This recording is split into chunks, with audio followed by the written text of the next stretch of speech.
안녕하세요. 오늘 자리를 함께하게 된 영화만들 이해하고있습니다. 반갑습니다.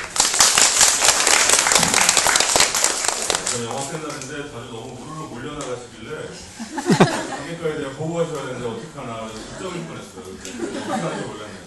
저 여기 처음 와봤는데 굉장히 지적인 공간입니다. 네, 굉장히 지적인 자리를 만들어야 되겠다는 부담감이 생기네요. 오늘 주인공 모셔보겠습니다. 김종관 감독님과 이화세 배우님이십니다. 네, 박수로 맞아주세요.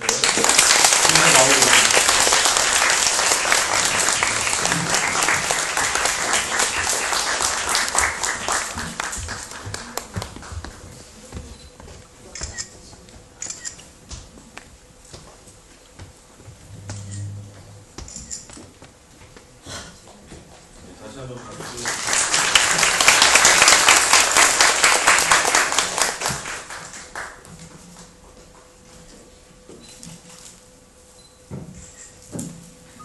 다들 약속을 하던데 빨리 때부터 저도 안녕하세요. 하지메 마스테 곤방와 영어도 배웠어요. 먼저 김종관 감독님부터 인사를 먼저 해주세요. 네, 안녕하세요. 오늘 보신 최악의 하루라는 영화를 연출한 김종관이라고 합니다. 그리고 우리 배우님. 네, 저는 이화세 배우입니다.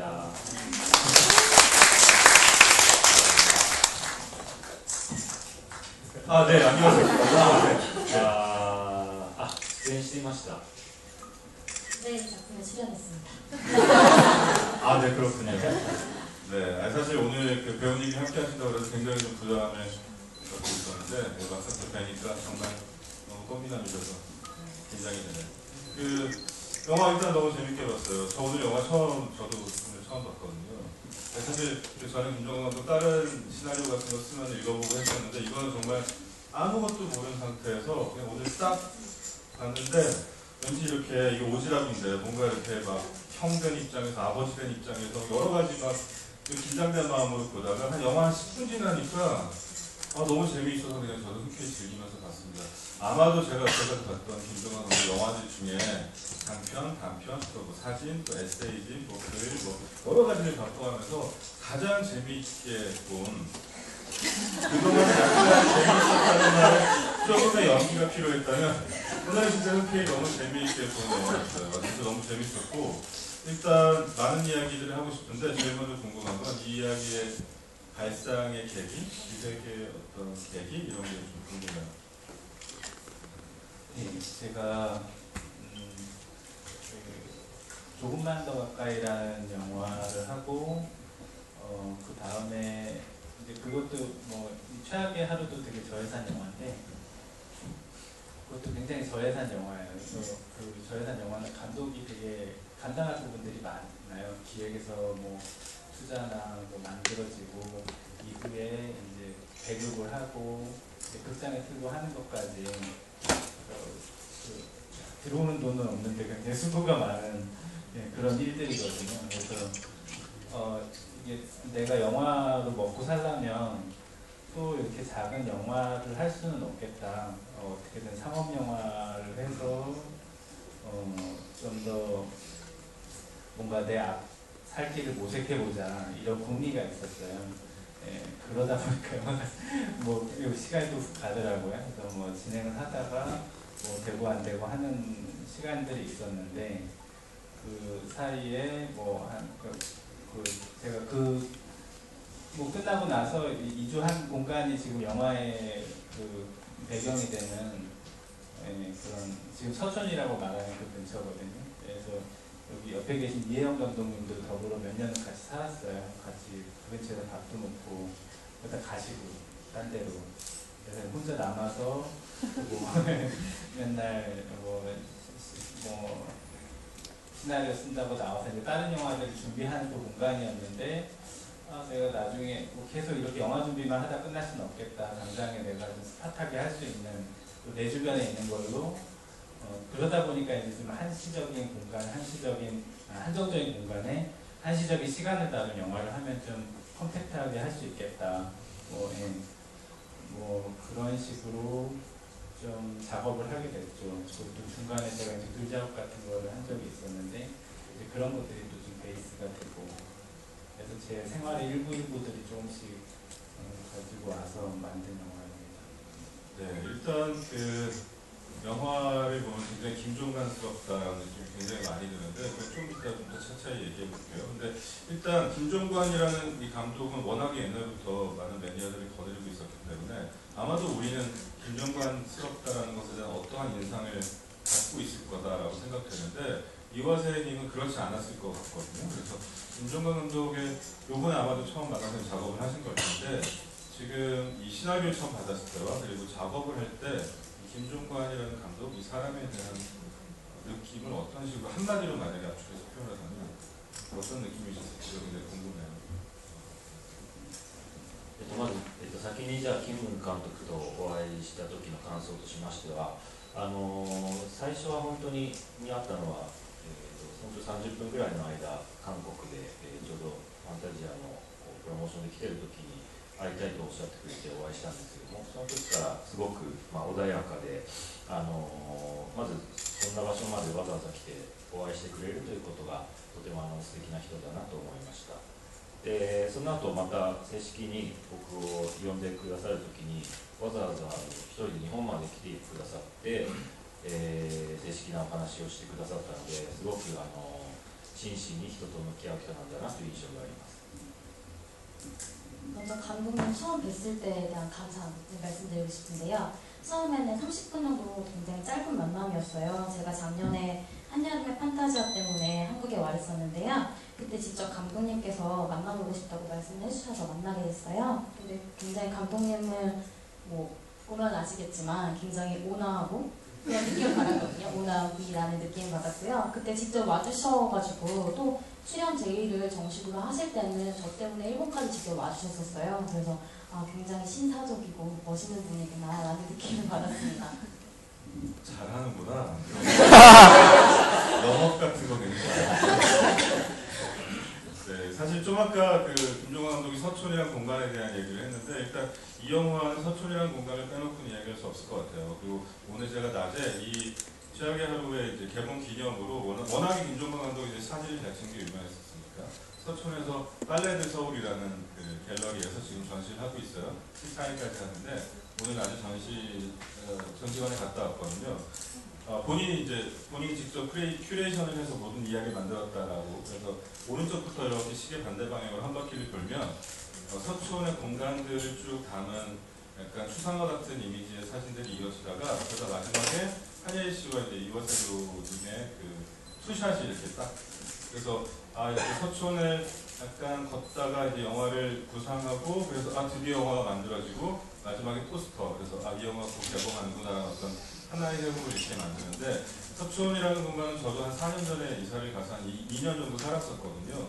너무 사랑하는 공간이었고 그때 이제 김종관 감독과 늘 같이 동네에서 커피도 마시고 같이 걷기도 가고 하면서 굉장히 가깝게 지냈는데 제 느낌엔 서촌이라는 공간을 둘이 거의 비슷한 시기에 이사를 가서 그곳을 이렇게 걷고 했었는데 늘 산책을 하고 똑같은 길을 똑같이 다니는데 김종관 감독이 다니면 왠지 늘 거기가 자기 공간이 되는 느낌 같은 게 있었어요. 저는 아니면 그냥 스쳐가는 약간 이렇게 머물렀다 가는 느낌이라면 뭔가 늘 그곳은 김종관 감독의 공간이 되고 그리고 김종관 감독의 어떤 그 사람들이 되고 그 카페 주인들이나 모두가 그래서 되게 자기 것을 만드는구나 라는 느낌이 있었는데 그게 중간에 뭐 에세이나 뭐 사진집 같은 데서도 충분히 많이 표현이 됐지만 이 영화에서 뭔가 집대성이 된 것 같아요. 진짜 공간과 또 느낌과 정서와 그래서 저는 일단 이화세님한테 먼저 여쭤볼게요. 이 서촌이라는 공간이 사실은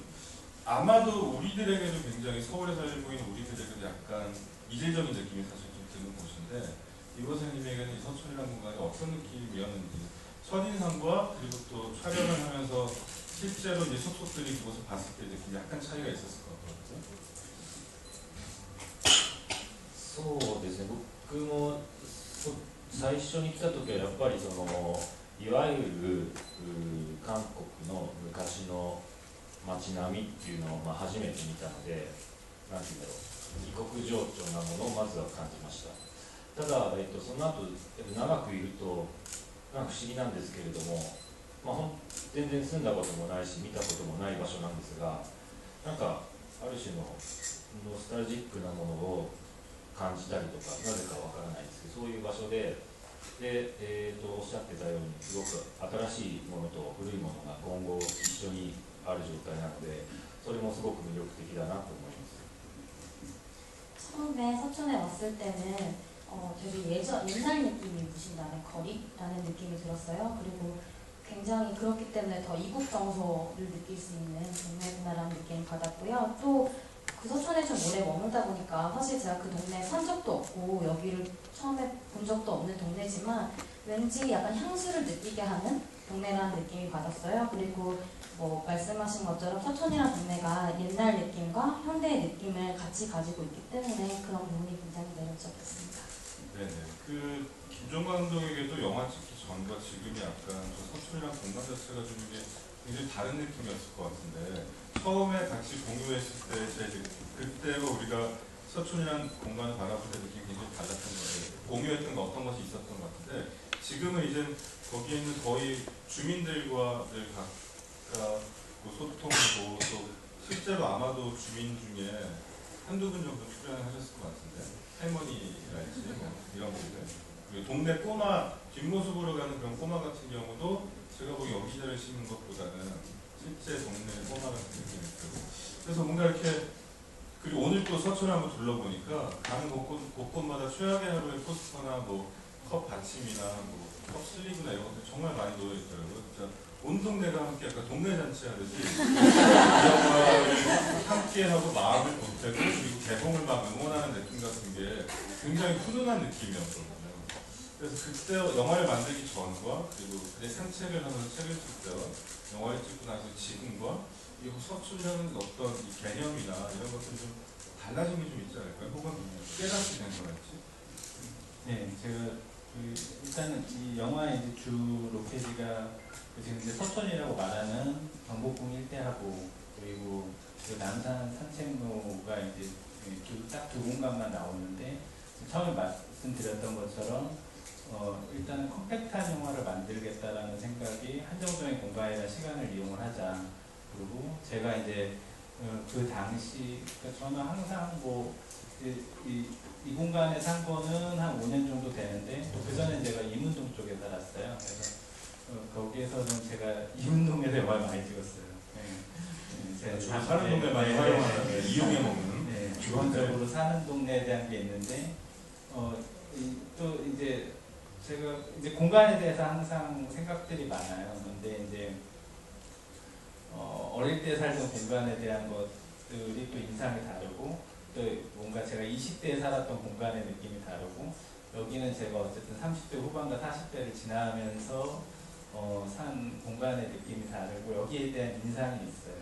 그리고 어쨌든 여기는 뭐 옛날 것들이 그럭저럭 잘 유지되어 왔으나 이제 계속 변하고 있는 상황이거든요. 예, 그 동네 자체가 아름답기 때문에 변형이 되고, 뭐 그러는 어떻게 보면 쓸쓸한 시기를 지나고 있는 거기도 하고, 이제 거기에 제가 이방인으로 와서 있기도 하고, 그러니까 어쨌든 그런 공간의 인상으로 해서 만들었고, 근데 만들 때도 생각보다 사람들이, 또 제가 이제 스쳐 지나는 공간의 그 분들이니까 많이 협조를 많이 해주시더라고요. 그리고 또 이제 개봉할 때 되니까 그 경복궁 외에서는 제 영화를 모르는 사람들이 많을 텐데 그 동네에서는 뭐 많은 사람들도 도와주고, 그러니까 좀 재밌는 작업이 된 것 같아요. 그런 면에서. 네, 그 서촌이 제가 살아보니까 집에서 집 앞에 쓰레기를 버리러 나갈 때도 목에 카메라를 건 서울 사람들을 꼭 만나게 되는, 서울 사람들이 관광으로 오는 곳이기 때문에 사실 그 약간 이렇게 대상화되어서 약간 판타지가 있는 어떤 그러한 공간으로들 있었거든요. 지금 그 후로 너무나 많은 지금 상권들이 갑자기 기하급수적으로 이제 인프라가 생기면서 좀 문제들도 많이 생겼죠. 그래서 이 영화 최악의 하루가 어떤 서울의 어떠한 기록으로 굉장히 중요한 의미를 갖게 되는 지점이 있겠구나. 그리고 그 그 영화, 그 지점이 또 이 영화가 아주 중요한 가치 중에 하나겠구나라는 생각을 했습니다. 일단 인물 이야기도 굉장히 또 흥미로운데 개인적으로 김종관 감독이 여태까지 만들었던 모든 영화들 중에 가장 사람을 면밀히 디테일하게 잘 관찰하고 잘 묘사한 영화라는 생각이 들어요.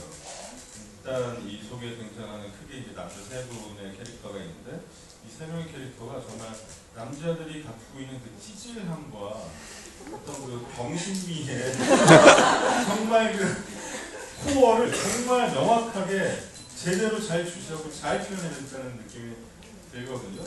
일단 그 모델 같은 게 혹시 있었나요? 주변 사람에게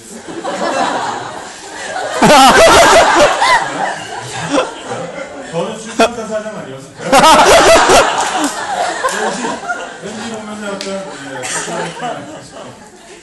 저는 일단 그 권율 씨가 연기했던 배우 같은 캐릭터에서 이렇게 선글라스 딱 벗었을 때 한예리 씨가 사슴 같다 이렇게 얘기한 거 왠지 그거는 김태용 감독을 보고서 약간 힌트 얻은 게 아닌가 싶었는데 혹시라도 어쨌건 그 생각하면서 쓴 인물 같은 게 혹시 있었나요? 세 명이 너무 재미있는 카테고리인 것 같아요. 누군가를 구체적으로 생각하기보다는 뭐 저는 이게 뭐 이렇게 아주 노골적인 코미디는 아니지만 어쨌든 이 캐릭터 영화로서의 재미가 있었으면 좋겠다라는 생각을 했고 제가 이제 예전에 단편을 만들 때는 좀 다른 쪽의 욕심들이 많았던 것 같아요. 비주얼적인 면도 있고 뭐 이제 다른 어쨌든 제가 가지고 있는 테마들이 있었는데 뭐 며칠 전에 좀 말하다가 저도 생각을 했는데 제가 뭐 말하자면 좀 쓸쓸한 얘기들을 좋아하는 사람 같아요. 그래서 저는 최악의 하루 되게 쓸쓸한 얘기라고 생각을 하는데 그거 자체를 쓸쓸하게 푸는 것보다는 좀 즐겁게 풀고 싶다 라는 처음에 그게 좀 그 전 영화랑 좀 변하는 시기일 것 같고 제가 이제 그 전 영화를 찍고 나서 뭐 이제 뭐 홈트식의 이제 단편 소설집 같은 거를 내고 뭐 이러면서 뭐 아까 뭐 글까지 포함해서 이게 제일 좋다는데 그 책이 좀 좋아요. 네. 나는 좋은데. 네, 책 좋은데요. 근데 영화가 좀 잘 됐으면 바람에서. 네, 감사합니다. 하여튼 뭐 그 책을 쓰면서 이제 글작업 같은 걸 하면서 제가 지금 뭔가 이렇게 캐릭터에 대한 접근이나 이런 것들이 재미를 느끼는 부분들이 많이 바뀐 것 같아요. 몇 년 사이에. 그래서 좀 그런 캐릭터 코미디를 좀 해보자라는 생각이 있었고 좀 사람에 대한 뭐 거기 이제 저는 그 캐릭터들이 서로가 좀 공수를 하는 걸 생각을 했어요. 특히 이제 은희가 저는 이제 영화의 주 플롯이 두 개가 있는데 은희가 이제 사람들을 만나는 플롯에서 공격과 수비라는 생각을 했거든요. 그래서 누가 공격을 하느냐 그러면은 저는 은희의 수비전이라고 생각을 했어요. 거기에 대해서. 그래서 남자들이 공격을 하고 은희가 수비를 한다. 누구든 솔직하지 않다. 이걸로 해서 재밌게 만들어 보자는 생각을 했고 하지만 좀 능동적인 캐릭터가 돼요. 예, 은희는. 그리고 루에이는 그 반면 뭐 여러 그 뭔가 무례가 이렇게 들어오죠. 무례 침범을 받는데 이제 그거를 그냥 받아들이는 약간 수동적인 걸로 이제 사건을 받는 역할이고 그래서 그런 걸로 재미를 만들어 보자. 누군가가 무례를 하면 거기에 대해서 받아들이는 걸로 해서 재미를 만들고 뭐 이런 식으로 그런 내용에 대한 설계를 했고 좀 그거 자체가 현실감이 있었으면 좋겠다. 예. 우리가 여기에 큰 사건들이 있지는 않지만은 우리 주변에서 좀 약간 있는 실감할 수 있는 그런 코미디. 예. 멀리 있는 극화된 코미디가 아니라 좀 우리 주변에서 볼 수 있고 나 자신도 좀 뜨끔해지는 그런 좀 재밌는 영화를 만들어보고 싶다. 네, 제가 아마도 근 한 1, 2년 사이에 극장에서 봤던 어떤 영화들보다 가장 폭발적으로 관객들이 모두 함께 웃으면서 소리를 내면서 웃으면서 가장 유쾌한 코미디 영화가 아니었을까 싶을 정도로 정말 굉장히 웃겼었어요. 제가 늘 김종환 감독한테 코미디를 하면 잘할 것 같다라고 늘 이렇게 좀 옆에서 부추겼는데 이번에 아까 멜로를 찍은 것처럼 본인이 얘기했는데 코미디를 찍었구나. 굉장히 폭발적인 코미디였다. 이게 사실 캐릭터의 묘사도 굉장히 시나리오부터 좋았다는 느낌이 들긴 하는데 사실 배우끼리의 앙상블이 굉장히 좋았기 때문에 생기는 코미디도 굉장히 많았거든요. 근데 제가 알기로는 이 영화가 촬영 회차가 많지 않았고 보통 하루에 저도 뭐 딱히 상업영화 감독이라고 분류하기는 좀 그렇긴 하지만 어쨌건 그래도 좀 상업영화 어떤 그 시스템이라고 본다면 보통 우리는 하루에 그 촬영 분량을 커트수로 세거든요. 오늘 뭐 찍어야 될 커트가 20커트야 라거나 뭐 30커트야 이렇게. 근데 김종국 감독은 이 영화 찍을 때 뭐 물어보면은 오늘 한 20분 분량 찍었는데 뭐 이렇게 이야기할 정도로 사실 굉장히 무리한 스케줄을 정말 빠듯한 스케줄을 소화하면서 영화를 찍었는데 근데 되게 리허설을 정말 매 컷마다 꼼꼼히 정성 들여서 한 것처럼 정말 호흡들이 좋은데 그래서 이번에 이화세 님한테 한번 여쭤볼게요. 이게 사전에 특히 이제 또 외국에 나가서 영화를 찍으신 거니까 막 사전에 프리프로덕션 때부터 뭐 리딩이나 뭐 이런 걸 많이 하지 못하셨을 테고 현장에서도 또 사전 리허설을 막 그렇게 많이 하지 못하지 않았을까 싶은데 배우하고 호흡을 맞추는 데 있어서 감독이 디렉션을 어떻게 줬는지와 본인이 또 약간 뭐 이렇게 배우와 또 맞춰볼 수 있는 어떤 그런 것들을 만약에 스스로 자기 노하우를 하신 게 있다면 또 어떤 게 있었는지. そうですね、リハーサルは一応時間は取ってくださったんですけれども、でも実際にやったらですね、本当に1回脚本を読んだだけでなんかすごいニコニコしちゃって、もう大丈夫だっていうことになってしなかったんですね、それ以上。でそれは後から聞いたら2人の新鮮さを保ちたいからっていうことでそこで終わらせたっていうのをさっき聞いたんですけども、で実際撮影するときは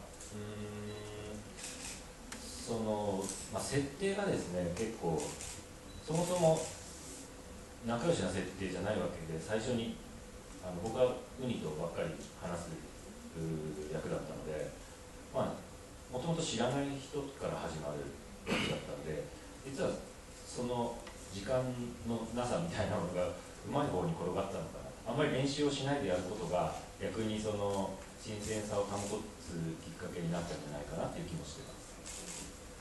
일단 리허설은 감독님이 꽤 시간을 많이 만들어 주셨어요. 그래서 근데 오히려 제가 각본을 한 번, 두 번 정도 읽었는데 감독님이 굉장히 웃으시면서 괜찮겠다라고 말씀을 해주시더라고요. 근데 아까 전에 왜 그랬는지 말씀을 들었는데 그 은희와 류혜이 사이에 둘 다 약간 어색한 그런 분위기를 만들어야 되기 때문에 그런 신선함을 유지하기 위해서 일부러 그러셨다고 말씀을 들었어요. 근데 이제 촬영 때는 사실 류의 설정이 모두가 사이가 좋은 그런 설정은 아니잖아요. 그래서 좀 은희와 모르는 사이를 잘 유지하기 위해서 연습을 안 했던 게 오히려 저는 약간 신선한 거리감을 유지할 수 있었던 것 같습니다. 네네. 제일 호흡이 좋았던 배우들은 그 아주머니 두 분. 정말 최고였던 것 같아요. 정말 저 그 오른쪽에 앉아있는 너무 완벽한 연기였어요. 사랑해요 그 배우. 완벽한 연기. 네, 일단 질문을 받아가면서 좀 이렇게 할게요. 혹시 뭐 궁금하신 거 있으신 분은 손을 그냥 드시면 이쪽에서 마이크 하나 드려야 되는데. 여기 모자 쓰신 분. 네. 너무 잘 기습적으로 질문을 받겠다고 했는데. 영화 정말 재밌게 잘 봤고요. 저는 그 은희 캐릭터가 이게 뭐 남자들의 뭐 찌질함 이런 거를 그리려고 해도 그 과정에서 이제 상대적으로 여자를 되게 뭐 신성하게 되게 착하고 뭐 그렇게만 그린다거나 이런 경우들이 많은데 오히려 이제 은희 캐릭터도 되게 인간적이고 그런 면들이 되게 좋았거든요.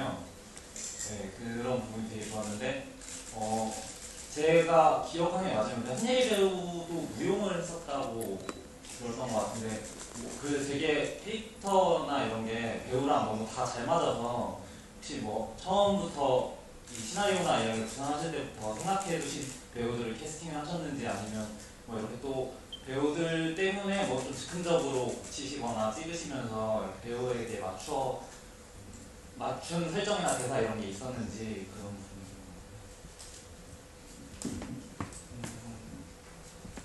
저희 배우들은 그러니까 뭐 사실 특정하게 누구를 해야지라는 건 없었어요. 시나리오를 처음에 썼을 때는. 그리고 이제 초보로 했을 때도 춤에 대한 거로 나오긴 했는데 이제 막연하게 당시에 또 제가 그 전에 단편 작업이나 이런 걸 예리 씨를 했기 때문에 예리 씨도 하면 재밌겠다라는 건 있었지만 뚜렷하게 어떤 배우를 보고 쓰고 이런 거는 없었는데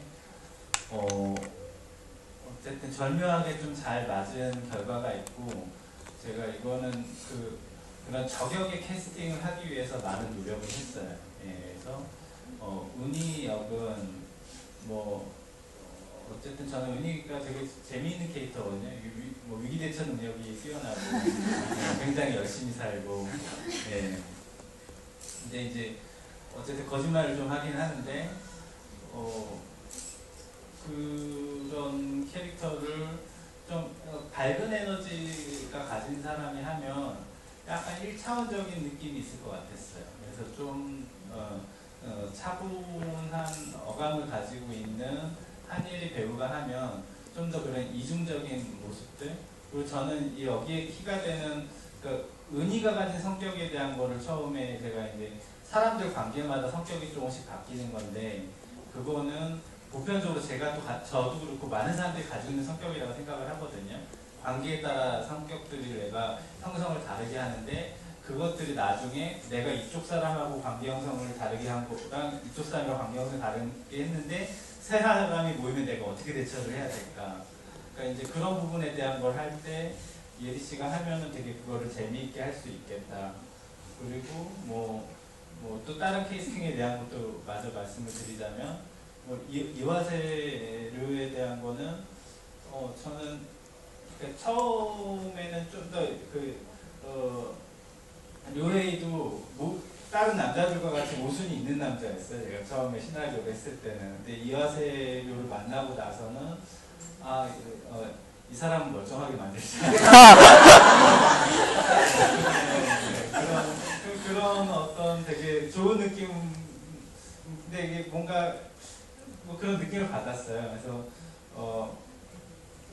그렇고 묘하게 한여름의 파사지아를 좋아하는 팬들한테는 또 이게 또 다른 재미를 줄 수 있겠다. 왜냐하면 이 고조시에서 머무는 남자였는데 여기 이제 서울로 여행을 온 남자가 됐으니 그런 것들도 여러모로 재미있겠다라는 생각도 들고 이 목소리나 표정이 주는 느낌들이 너무 좋아서 그 느낌에 맞춰서 좀 캐릭터를 변형시켜서 간 부분이 있어요. 뭐 대사나 이런 걸 바꾸진 않았는데 그랬고 뭐 현호 역을 맡은 권율은 제가 이제 그 전에 개인적으로 알고 술 마시고 놀 때 그 편안함을 보고 나서 이 배우가 좀 이런 밑에 있는 역할들을 할 수 있겠구나라는 생각을 했고 희준 씨도 제가 너무 하고 싶었어요.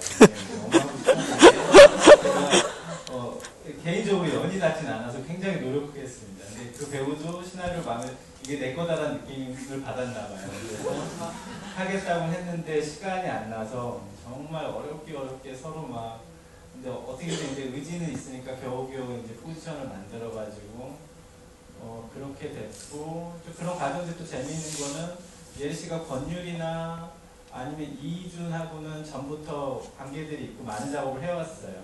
하니까 그들만의 이렇게 친숙한 호흡이 있고 또 이와세 료하고는 좀 어색한 관계가 있는데 또 서로가 어색하지만 호감은 있고 근데 그 느낌들이 좋았거든요. 그래서 그런 것들이 캐스팅에 공도 들였지만 결과적으로 그렇게 해서 온 팀원들이 제 느낌에는 좋지 않았나 하는 생각은. 네, 이준 씨 캐릭터는 뭐랄까 이준 씨의 인생용기 중에 하나인데 이준 씨가 되게 감독한테 적극적으로 제안하기로 유명하기도 하고 그리고 그냥 캐릭터를 그냥 수동적으로 연기하는 게 아니라 정말 열심히 하는 거로 진짜 정통이 나 있는데 그 애드립 같은 게 혹시 있어요? 전 진짜 궁금한 게 저희 영화가 은근히 애드립은 없어요. 없어요? 없는데 한 2개 정도 있어요. 하나는 하나 맞춰봐도 돼요? 네네. 그 은희를 끌어안고 나서 그 이준 씨가 끌어안고 나서 조금 많다. 맞아요. 하나 맞췄어. 예, 왠지 그거 애드립일 것 같았어요. 왠지 그게 사전에 본인이 갖고 있던 말이 아니었던 것 같아요. 실제로 한예리 씨를 딱 안고 나서 그냥 몸이 얘기한 말 같은 느낌이 있었어요. 하나는 뭐예요? 하나는 제 기억에 약간 그 비슷한 말은 있는데 말의 어순을 바꿔가지고 재밌게 살려준 게 있어요. 이게 네. 또 맞출 수 있어요? 못 맞춰요. 그래서 뭐 만났어 뭐 이런 말 하는 게 초반에 이렇게 해가지고 뭐 이렇게 해가지고 뭐 트위터 보고 왔는데 만났어 뭐 이런 거 아, 이렇게 예, 우리 뭐 같은 마음이었어, 막 이런 정말 미칠 듯이 싫은. 네, 그리고 막 이렇게 가려다가 돌아보면 서 있고. 그리고 권율 씨랑 셋이 만나서 3자대면 아닌 3자대면 하게 됐을 때 권율 씨는 약간 감정대로 막 이렇게 되게 자연스러운 느낌인데 그 이야기를 듣고 있는 희준 씨는 너무 좋겠어요. 사람이 너무 서 있어. 정말 굉장히 묘한 느낌. 너무 좋았어요, 진짜.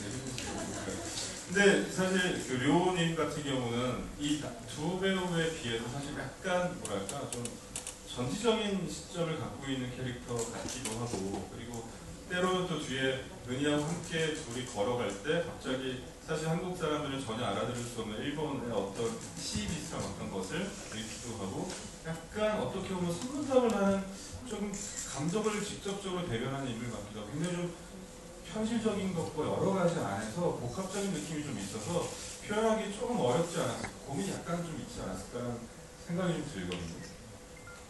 어려움 같은 거 혹시 없습니까?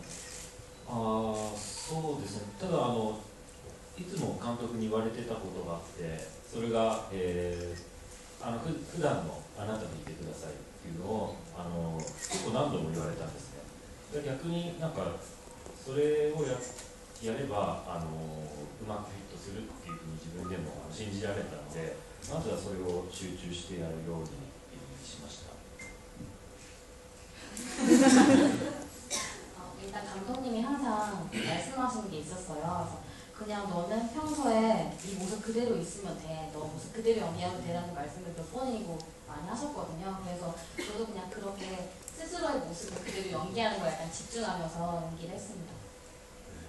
あとなんか他のシーンと比べて自分が出てるシーンは少しなんていうんだろう、僕の出てるシーンだけ時間の流れが少し変わるような感覚が出るといいなと脚本を読んだ時に思ったので、なんかそういうあたりを少し心がけたと思ってます。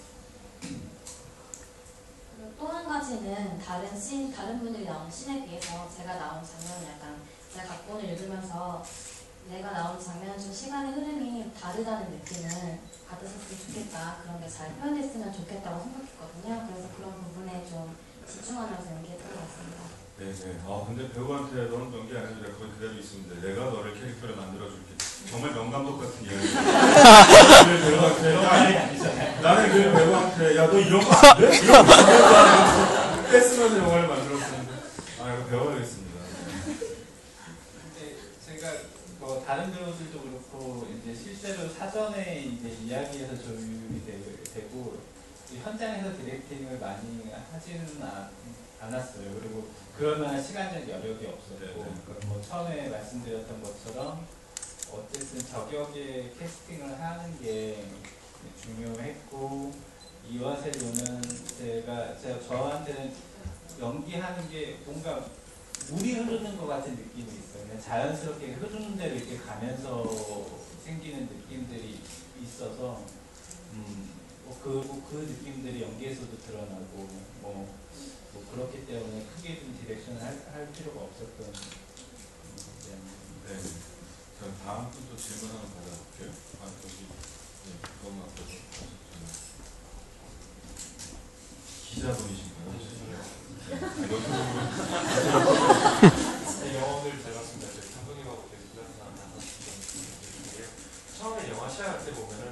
이하세상의 독배군시에 갈때 내 고향 걔도 모이였나요?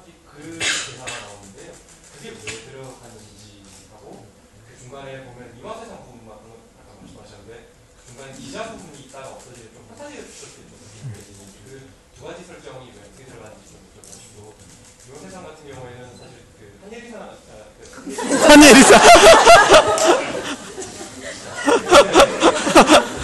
이 주고받기 각자 하셔서 그 권율 배우 그다음 이희준 배우 분하고는 뭐 전혀 연기를 맞추지 못했었는데 그 예를 들어 그분들 배역을 봤을 때 아 이런 거 나도 정말 해보고 싶다라든지 그럴 때 생각 안 하셨는지 그런 부분이 좀 궁금합니다.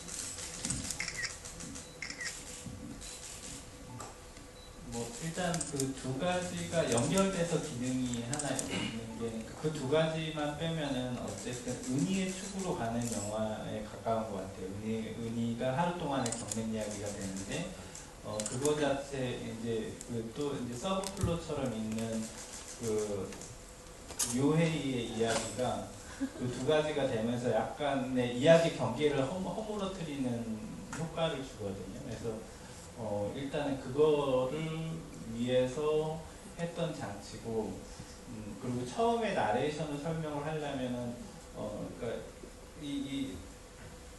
여기 이제 소설가로 나오는 류웨이에 대한 얘기를 해야 되는데, 류웨이가 가진 뭐 어쨌든 일본 남자로 나오잖아요. 이제 그게 이제 한국 남자나 아니면 다른 외국이 아니라 일본 남자인데, 이제 그게 줄 수 있는 기능은 일단 서촌이나 이런 서울의 공간을 어쨌든 이국 타자의 시선으로 볼 수 있잖아요. 그리고 이제 관계면에서는 뭐 은희가 서로 그러니까 말이 서로 잘 되는 남자들하고는 결국 소통을 하지 못하는데 말이 서로 안 통하는 이화세류하고는 어쨌든 소통을 하게 되고 뭐 이런 것들이 있는데, 어쨌든 그런 류웨이의 이야기에서 앞에 그런 뭐 아까 류웨이가 이 골목에 대한 인상을 얘기했는데, 이 인상은 외국 사람이 보는 멀리에 있는 어떤 공간에 대한 거고, 또 그러면서 어릴 때 향수를 끌어내는 공간이잖아요. 근데 제가 루모이라는 데 제가 실제로 가봤고 거기서 제가 실제로 느꼈던 거고, 저는 종종 제가 어릴 때 살던 곳에 꽃이 피어나는 꿈들을 꾸거든요. 그래서 그런 어떤 이 영화라는 거는 실제 있는 공간들에서 결국은 그 가짜 배우들이 나와서 이야기를 만드는 거고, 프레임 안에 담기는 세상은 다른 건데, 그러니까 이것들이 다시 뭔가 이쁜 프레임으로 담겨서 하는 이런 어떤 이야기라는 거, 결국은 하나의 영화라는 거를 좀 해줄 수 있는 장치가 아닌가. 그리고 뭐 은희의 이야기를 볼 수도 있지만, 또 어떤 느낌에서 류웨이 입장에서는 류웨이가 만들어낸 인물들을 만나는 것 같은 또 느낌들이 생기는 거니까, 그런 레이어들이, 층위들이 이야기들을 뭐 하나의 이야기만 보기에 끝나면 좀 여러 가지로 생각을 할 수 있는 방향들로 뻗어나갈 수 있는 그런 게 있지 않을까. 예, 그런 생각으로 만들어낸 거죠. そうですね、本当にこの脚本に出てくる人物はみんな人間味にあふれていて魅力的なので、本当にどっちもやってみたいなとは思うんですけど、ただそのコンユさんはあんなにかっこよくてああいうコミカルな芝居ができるのは本当にすごいなと思うし、ひじめさんのセリフの字面がすごい弱々しいことを言ってるはずなのに、すごい厚かましい感じとかが僕がやっても面白くなるか分かんないので、考えたのは男と女を全部変えてウニの役を一番やりたいなと。 여기 제가 영화를 각본을 읽어보고 각본에 나오는 캐릭터들이 사실 모두 굉장히 인간미도 넘치고 매력이 많아요. 근데 권율 씨 캐릭터를 봤을 때 권율 씨는 저렇게 잘생겼는데 코믹한 연기까지 가능하구나, 굉장히 훌륭한 배우다라는 느낌을 받았어요. 그리고 이희준 씨가 맡은 역할은 제가 개인적으로 각본을 읽으면서 굉장히 약한 남자라는 느낌을 받았거든요. 그 이희준 씨가 치는 대사 같은 것이 굉장히 약한 느낌을 받았는데 그걸 굉장히 뻔뻔하게 잘 살려주시더라고요. 그래서 만약에 제가 그 역할을 한다면 저는 그 느낌을 잘 살릴 수 없을 것 같아서 반대로 이 설정에 여자와 남자를 바꿔서 의미를 맡아보면 어떨까 생각해봤습니다.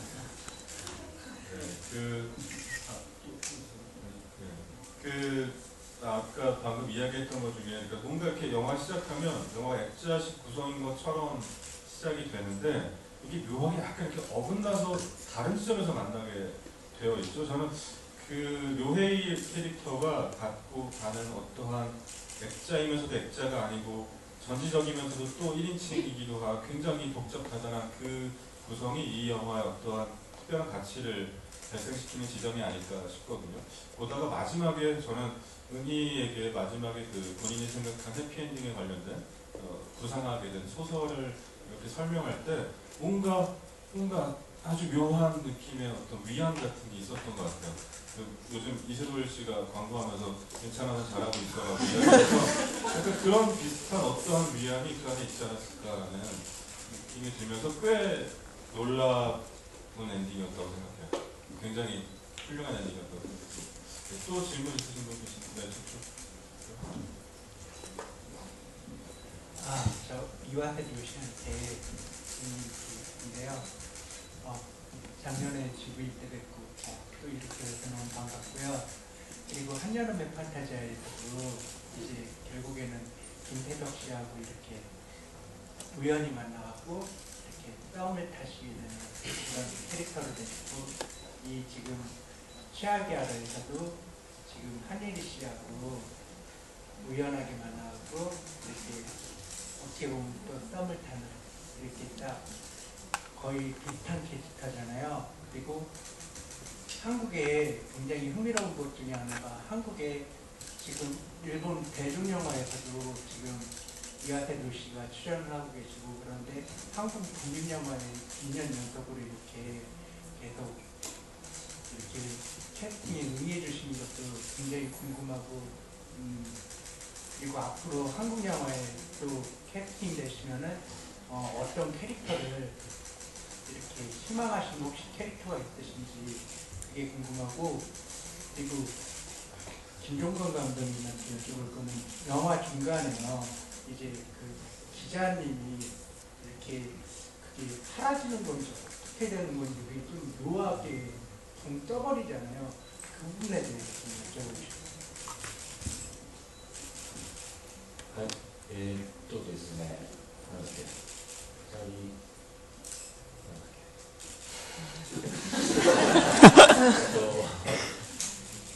そうですね、こ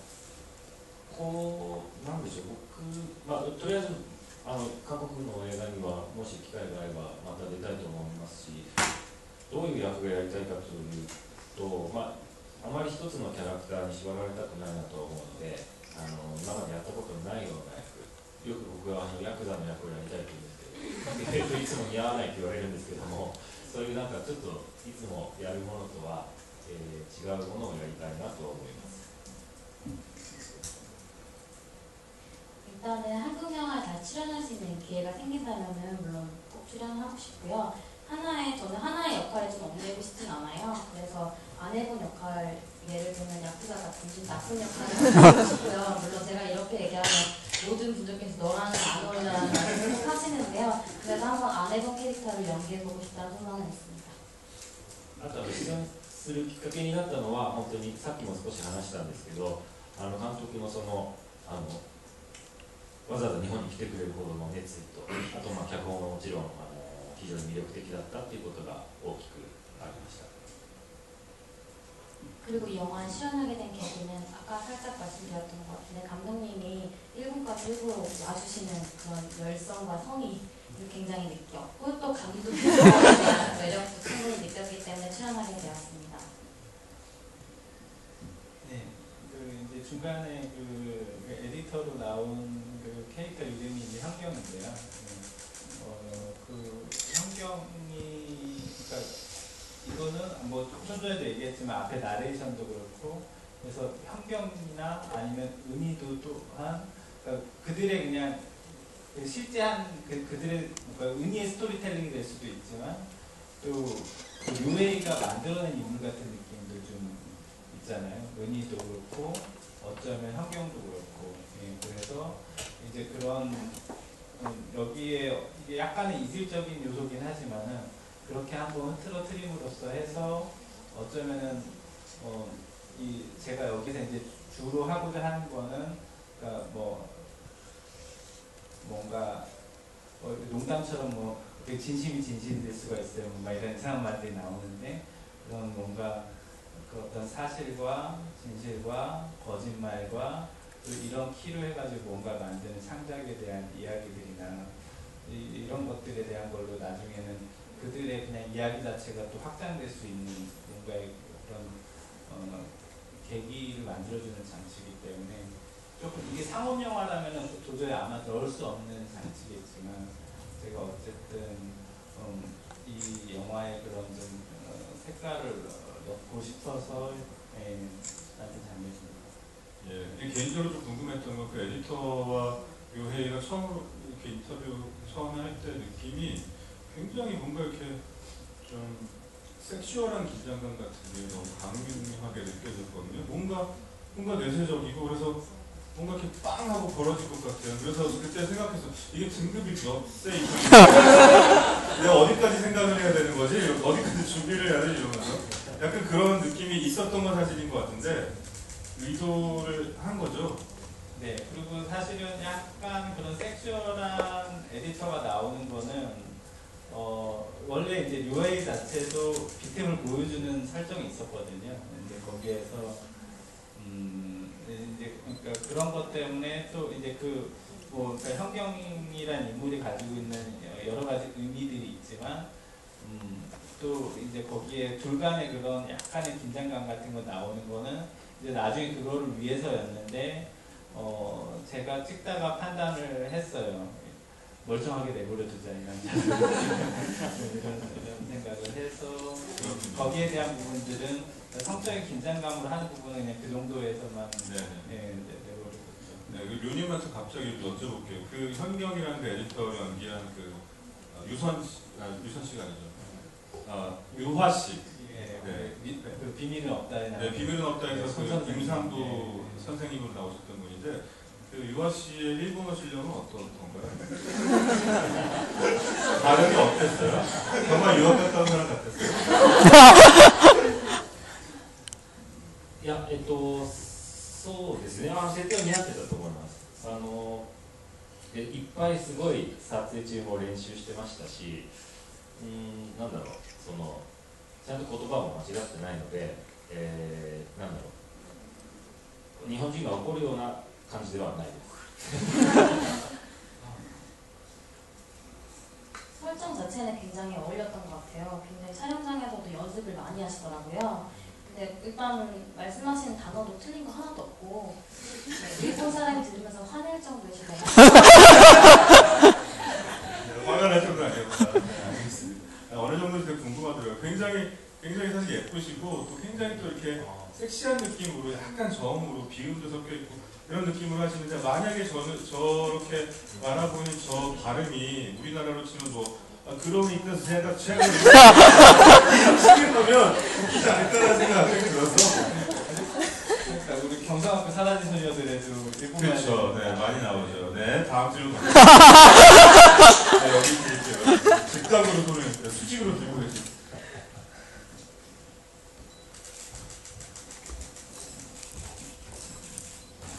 네, 영화 잘 봤습니다. 두 번째 질문 빨리 드리겠습니다. 영화에서 보면 카페에서 이제 너의 비가 나오죠. 김창완 씨의 노래. 그게 의미하는 게 아무래도 아이유 버전, 리메이크 버전을 보면 도대체 난 나이가 누구냐 거의 그거에 대한 질문 같거든요. 그거에 대한 그 노래가 등장하는 그 의미 그가 궁금하고요. 그리고 이제 새소리가 좀 많이 나오죠. 뭐 까마귀인가요? 어떤 새소리인지 궁금한데 흔히 말하는 거의 이제 주인공이 거의가 새된 상황인지 어떻게 해야 될까요? 아니면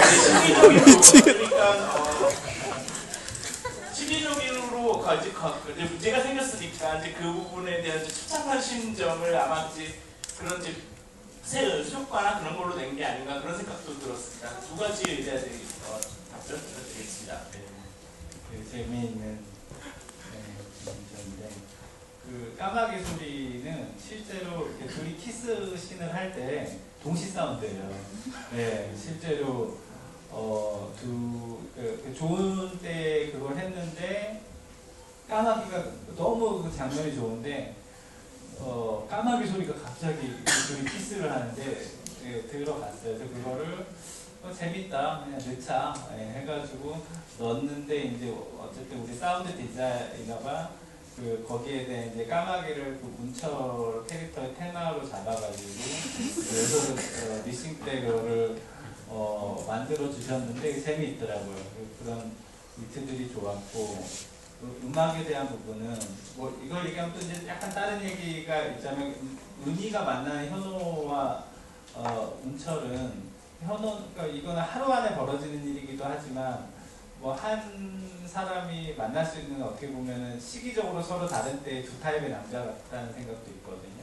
그러니까 현호는 20대의 연애 같고 약간 철부직 때의 연애 같고 운철이랑은 좀 더 나이 먹어서의 연애 같은데 저는 보면 약간 운철과 은희의 입장에 대한 거는 제가 약간 좀 그런 관계에 대한 좀 조롱? 예, 그런 것들이 있다면 저는 현호는 귀엽다고 생각해요. 현호하고 은희의 관계는 좀 뭐 그냥 서로 이렇게 귀여운 면이 있다고 생각하고 근데 이제 이 둘은 약간 더 좀 음흉하잖아요. 그러니까 서로가 그러니까 서로가 자기가 상처를 안 받고 벗어나기 위한 어떤 그런 걸로 이제 재미를 만들어내는 건데 이제 그런 거에 이제 모티브가 있고 해서 좀 그런 거기에 나오는 카페 자체도 그런 식의 어떤 그런 둘하고 좀 어울리는 우리 옛날에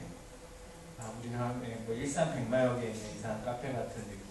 그러니까 좀 거기에 나오는 거랑 약간 다른 느낌이고 그 음악도 좀 그런 식의 좀 위트가 있었으면 좋겠다. 예, 그 타이밍이나 그래서 사실 독립영화가 음악을 사는 게 쉽지가 않아요. 네, 엄청 그 사기도 쉽지 않고 품도 많이 드는 건데 어쨌든 그 음악을 너무 듣고 싶었어요. 네. 네, 굉장히 어떻게 보면 사실 약간 그 감독의 귀엽도록 소심한 농담처럼 들어가 있었는데 정말 폭발적으로 많이 웃으시더라고요.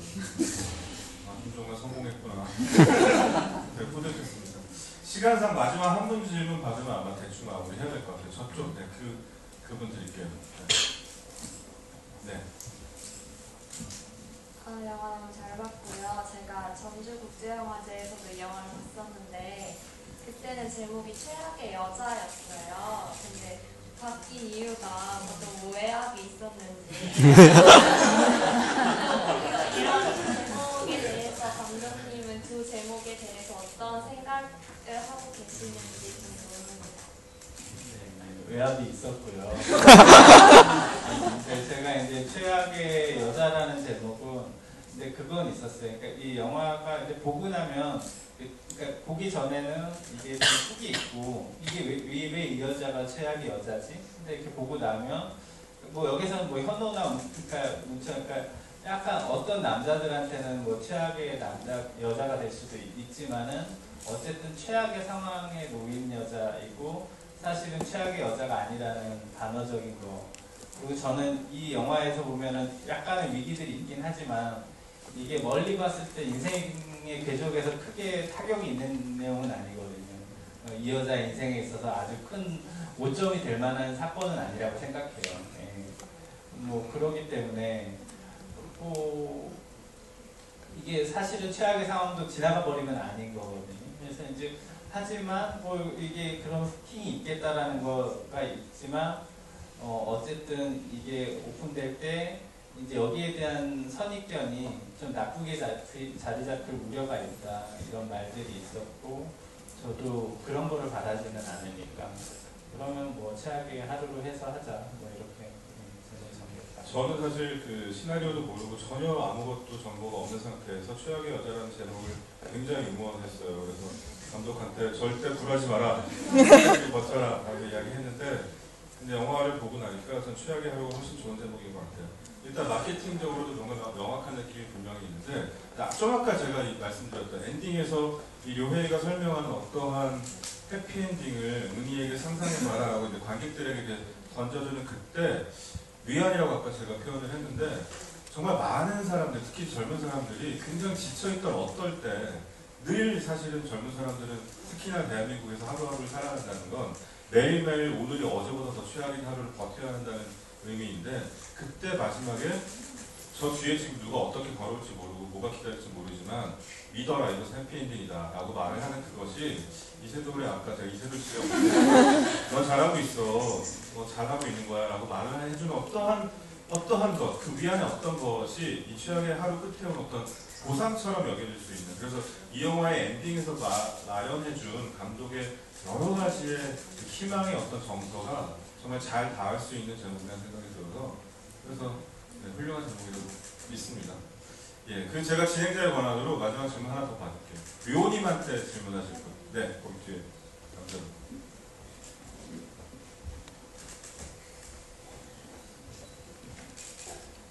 まず韓国は韓国まで来てありがとうございます。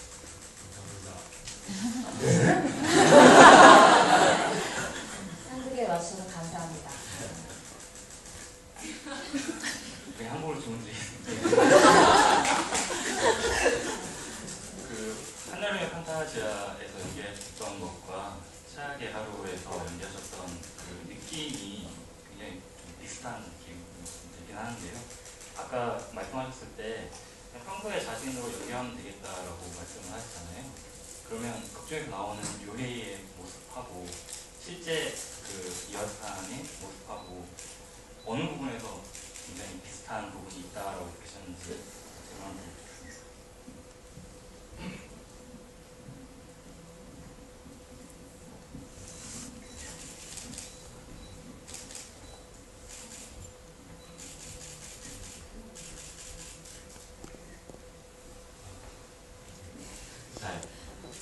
そうですね。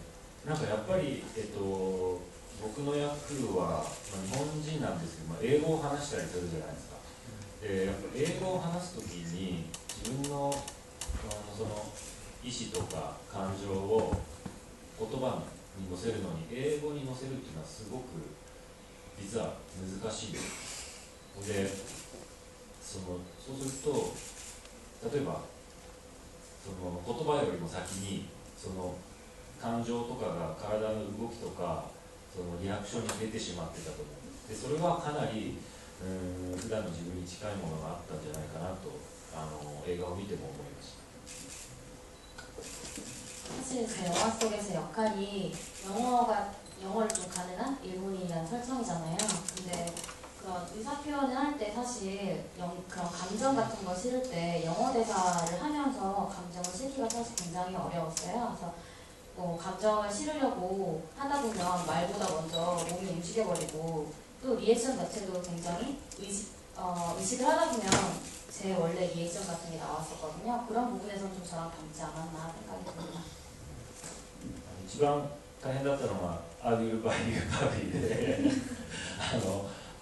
お茶を一杯どうですかって言うんですけども、普段も僕に言ったことがないのですごいあそこは何度もやり直したりして恥ずかしさが全開に出てしまってたところだと思います。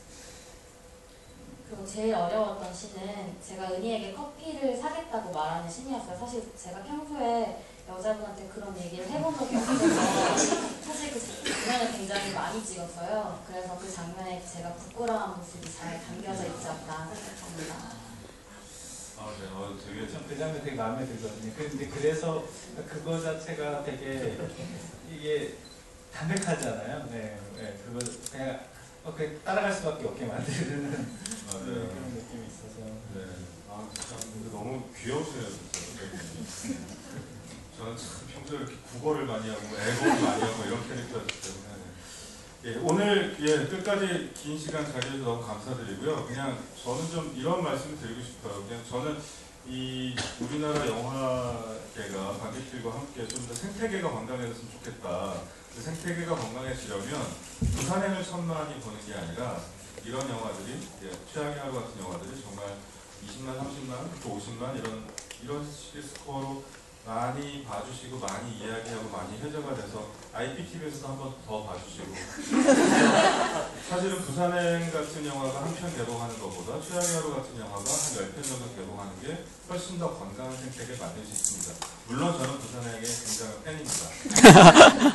진짜 좀 만약에 오늘 이 영화를 보시고 이 영화 정말 마음에 드셨다면 그렇다면 조금 더 부지런히 적극적으로 움직여 주시면 좋을 것 같아요. 입소문도 더 많이 내주시고 SNS 더 많이 좀 글도 올려주시고 그리고 뭐 네이버나 다음이나 포털 사이트에 괜히 한번 주무시기 전에 한 번 더 최악의 하루를 쳐보시고 이닥들면서 한번 쳐보시고 좀 여러 가지로 좀 이렇게 소문을 많이 내주셔야만 더 많은 분들이 보실 수 있어요. 이 영화는 상업 영화처럼 몇십억을 들여서 마케팅을 할 수 있는 영화가 아니거든요. 그래서 팬 여러분들이 더 많이 움직여 주셔야만 더 많이 노출이 될 수 있습니다.